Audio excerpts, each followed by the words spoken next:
కృష్ణారెడ్డి గారు కృష్ణారెడ్డి గారు వినబడుతున్న నా వాయిస్ మీకు క్లారిటీ ఉందా? క్లారిటీ ఉంది సార్. ఎస్. తెలంగాణ ఎలా చూడొచ్చు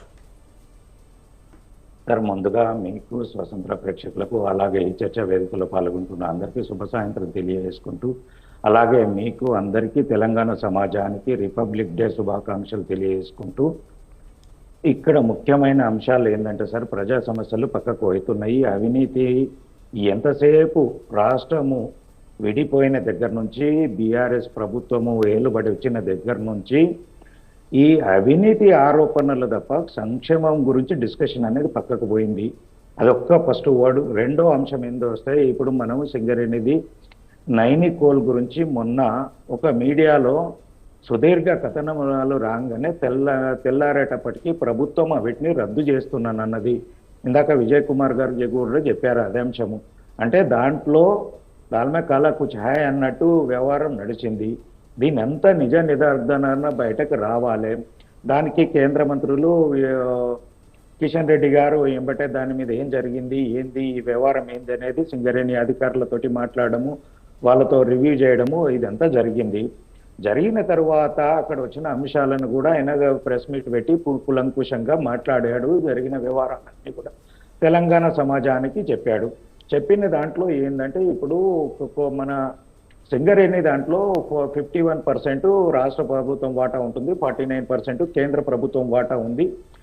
ఎవరి వాటా ఎంత ఉన్నా కానీ దాన్ని నిర్వహించుతున్నది, దాని మీద పూర్తిగా అధికారాలు అంటే చట్టబద్ధంగా కానీ లేదంటే కొన్ని దస్తావేజులలో సిగ్నేచర్స్ చేసేది కానీ ఏదున్నా రాష్ట్ర ప్రభుత్వం నుంచి ఉండాల్సిన అధికారులతోటి చేస్తున్నారు. కాబట్టి కేంద్ర ప్రభుత్వం నా పార్ట్నర్షిప్ ఉన్న అంత మాత్రాన నాకు సైనింగ్ అథారిటీ లేకుంటే దాంట్లో నేను ఏం చేయలేను. ఎంతసేపు ఇంటర్నల్గా కొట్లాడగలుగుతాను. అవుట్ సైడు మనము రాజ్యాంగ పరిధిలో మనము దర్యాప్తు సంస్థలను పిలవాలన్నా, ఇంకేదన్నా ఎంక్వైరీ చేయాలన్నా, ఒక ఎవరైతే సిగ్నేచర్ అథారిటీ పర్సన్స్ ఉంటారో వాళ్ళు కంప్లైంట్ చేయాల్సింది ఉంటుంది. అది ఏంటంటే రాష్ట్ర ప్రభుత్వం నుంచి ఉన్న ఇది ఉన్నది. కాబట్టి రాష్ట్ర ప్రభుత్వం నుంచి దాని మీద జరిగిన 2014 నుంచి తీసుకుంటారా, ఇప్పుడు కాంగ్రెస్ పార్టీ అధికారంలోకి వచ్చిన దగ్గర నుంచి తీసుకుంటారా, ఎప్పటి నుంచి తీసుకొని దర్యాప్తు చేయమంటారో, ఒకటి ఎవరిచ్చినా ఒక అప్లికేషన్ ఒక కంప్లైంట్ కనిపిస్తే దాని మీద సమగ్రంగా విచారణ జరపాల్సి ఉంటుంది. జరగాలి, తెలంగాణ ప్రజలకు పూర్తి స్థాయిలో తెలియాలి.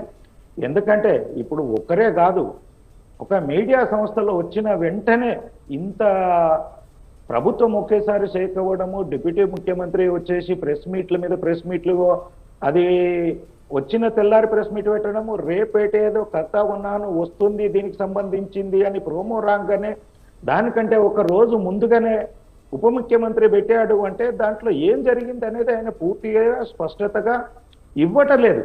ఏదో నాకు సంబంధం లేదు అనేది చెప్పుకోవడానికి ప్రయత్నం చేయడము, మళ్ళా తెలంగాణ ఆంధ్రకు ముడిపెట్టడము, మళ్ళా రాజశేఖర్ రెడ్డి గారికి, మళ్ళా అలాగే చంద్రబాబు నాయుడు గారికి ముడిపెట్టడము. ఎవరికి ఒకటండి, ఎవరి రాష్ట్రము వాళ్లకు సుభిక్షంగా చూసుకోవడానికి ఉంటుంది. మనం ఏంటంటే మన చేతగాక మధ్యలో ధరవ అన్నట్టు మనం ఎంతసేపు పక్క రాష్ట్రం మీద ఏరవడం తప్ప, మన బీఆర్ఎస్ ప్రభుత్వం 10 సంవత్సరాలలో ఏం చేసింది, 5 ఆ టెండర్లు ఇచ్చినప్పుడు ఏ పద్ధతి పాటించింది, దాని మీద ఏం జరిగింది ఏంటనేది చర్చ జరగాలి. మనం ఎంతసేపు చంద్రబాబు నాయుడు ఎందుకు, ఇంకెవరి గురించో ఎందుకు, ఇక్కడ జరిగినది ఏం జరిగింది. ఇప్పుడు ఇందాక పెద్దలు చెప్పారు విజయ్ కుమార్ గారు, 105 సంవత్సరాలు 130 సంవత్సరాల చరిత్ర ఉంది మన తెలంగాణ ఉమ్మడి రాష్ట్రంలో. అంటే ఈరోజు రెవెన్యూ జనరేట్ అయ్యే అదే వ్యవస్థలలో ఇప్పుడంటే ఐటీ కంపెనీలు వచ్చినాయి, ఇప్పుడంటే కొన్ని ట్యాక్సేషన్ వచ్చినాయి. ఇప్పుడు ఇవి ఏమి లేనాడు కూడా ప్రభుత్వాన్ని నడిపింది ట్యాక్సుల మూలంగా కానీ ధనాన్ని రెవెన్యూ చేసి ఉమ్మడి రాష్ట్రాన్ని నడిపింది సింగరేణి. అలాంటి వ్యవస్థను ఇలా నిర్వీర్యం చేయడము తెలంగాణ వచ్చిన తర్వాత ఇంత దౌర్భాగ్యంగా మనం మాట్లాడుకోవాల్సింది. మనకు అంటే సింగరేణి అంటే తెల్ల బంగారం, నల్ల బంగారం అనుకుంటాం. నల్ల బంగారాన్ని మీద ఇన్ని రకాలుగా కుట్రలు జరగడము, ఇంత వ్యవహారాన్ని ఈ ప్రభుత్వం తీసుకుపోవడము, మళ్ళా పక్క రాష్ట్రాలకు అంటగట్టడము, పక్క రాష్ట్రాల వాళ్ళను బదనం చేసి మనం తప్పించుకుందామనే ప్రయత్నం చేసుకుంటే ఇది మనం తెలంగాణలో ఎన్నటికీ కూడా బాగుపడం. ఇప్పటికైనా మనం అందరం వాస్తవాలు గ్రహిస్తాము. ఈ పార్టీ ఆ పార్టీ అనేది అన్ని పార్టీలు అక్కడ చేస్తున్న వ్యవహారం ఏంటంటే దోపిడీకి తెరలేపుతున్నాయి. ఇప్పుడు తెలంగాణలో రెవెన్యూ వచ్చేది వ్యవస్థ ఏదైనా కనబడుతుంది, ఏదైనా సంస్థ కనబడుతుందంటే సింగరేనే కాబట్టి దాన్ని ఎలా దోసుకుందామనేది భూములు అయిపోయినాయి, హైదరాబాద్ చుట్టూ భూములు అయిపోయినాయి, ఇంకేవో ఆస్తులు అమ్ముకుండా అయిపోయినాయి, బాండ్లు అయిపోయినాయి, వ్యవహారాలన్నీ అయిపోయినాయి. కాబట్టి ఇప్పుడు ఒక సింగరేణి మీద పడి సింగరేణి దోపిడీ చేద్దామనే ప్రయత్నాలకు ప్రభుత్వాలు తెరలు ఇవ్వడం అనేది ఇది తెలంగాణ సమాజానికి మంచిది కాదు. మనం ఆలోచించాల్సింది ప్రతిదీ కూడా మీరు దోపిడీ ఎంత చేస్తున్నారు, మీరు ఎంత చేసిందంటే మీరెంత చేసిండ్రు అంటే మీది తప్పంటే మీది తప్పని కాదు, మీరు తప్పు చేసిండ్రా లేదా అనేది ఒకసారి ఆత్మవిమర్శ చేసుకోవాల్సింది బీఆర్ఎస్ కుంటుంది. ఇప్పుడు తప్పు చేస్తున్నామా లేదా అనేది కాంగ్రెస్ కూడా ఆత్మవిమర్శ చేసుకోవాలి. బీజేపీ కూడా మేము ఏదైనా బాధ్యతగా చేయాల్సింది ఉంటే కేంద్ర ప్రభుత్వం నుంచి ఏదైనా మీరు సక్రమైన పద్ధతిలో అడగండి. కేంద్ర ప్రభుత్వం కనుక ప్రాపర్గా స్పందించకపోయినా, మా మంత్రివర్యులు స్పందించకపోయినా మీరు అప్పుడు నిందలేయండి. ఏది చేయకుండా ఇక్కడ తప్పుల తడక చేసుకొని మీది మీరు కుడుకుటానికి చేసుకొని ఒకటి కేంద్రం మీదకి చూస్తాము పాడోగా. ఇప్పుడు ఒకటి చిన్న ఎగ్జాంపుల్ చెప్తాను సార్. మనం రోడ్డు మీద పోతే నడుచుకుంటూ పోయేటానికి సైకిల్ తగ్గితే సైకిల్ ఉంది తప్పంటారు, సైకిల్ స్కూటర్ తగిలితే స్కూటర్ ఉంది తప్పంటారు, కార్ తగ్గితే కారు ఉంది తప్పంటారు. అది స్కూటర్ ఉంది తప్పైనా సరే కారు ఉంది తప్పంటారు. ఈ పరిస్థితి ఎంతసేపు కేంద్రాన్ని తప్పు చేయడానికి ప్రయత్నం చేయడం తప్ప ఇక్కడ చేస్తున్నది మీరు నిజాయితీగా నిబద్ధతగా పాలన చేస్తే కేంద్రం అవసరం ఎందుకు, కేంద్ర దర్యాప్తు ఎందుకు, మా మంత్రివర్యులు మాట్లాడడం ఎందుకు, మీరేం పట్టించుకోవడం అనేది కేంద్రాన్ని అనడం ఎందుకు? మీరు తప్పులు చేసి, మీరు దోపిడీలు చేసి, దొంగతనం చేసి, ఆ యొక్క సంస్థను నిర్వీర్యం చేసి కేంద్రం ఏం పట్టించుకుంటలేదు, కేంద్రం ఏం చేయట్లేదని అది కాదు. మనం తప్పు చేసేకుంటా ఇక్కడ ఉన్న వాళ్ళని దోపిడీదారులనే అంటగా మనం ఆపగలిగితే కనుక ఎవరు అవసరం లేదు, ఎవరు మాట్లాడని అవసరం లేదు. మనం ఏంది తెలంగాణ ఆత్మగౌరవం గురించి తెచ్చుకున్నాం. రేపు పొద్దున కేంద్ర ప్రభుత్వం డైరెక్ట్ వచ్చి ఇన్వాల్వ్ అయితే ఏమవుతుంది? వీళ్ళేంది కక్ష సాధింపు చర్యలు, కేంద్ర ప్రభుత్వం ఇట్లా చేస్తుంది, కేంద్ర ప్రభుత్వ సంస్థలను ఎవరు రమ్మన్నారు, ఎవరిని దర్యాప్తు చేయమన్నారు అని మళ్ళీ వీళ్ళే అట్లా మాట్లాడతారు. ఇటు వస్తే ఇటు మాట్లాడతారు, అటు వస్తే అటు మాట్లాడతారు. మీరు ఏదో ఒక దాని మీద క్లారిటీ ఉండండి, స్పష్టత ఇవ్వండి కేంద్రానికి. అప్పుడు కేంద్రం సరి అయిన పద్ధతిలో బీజేపీ ప్రభుత్వం నిర్ణయం తీసుకుంటుంది.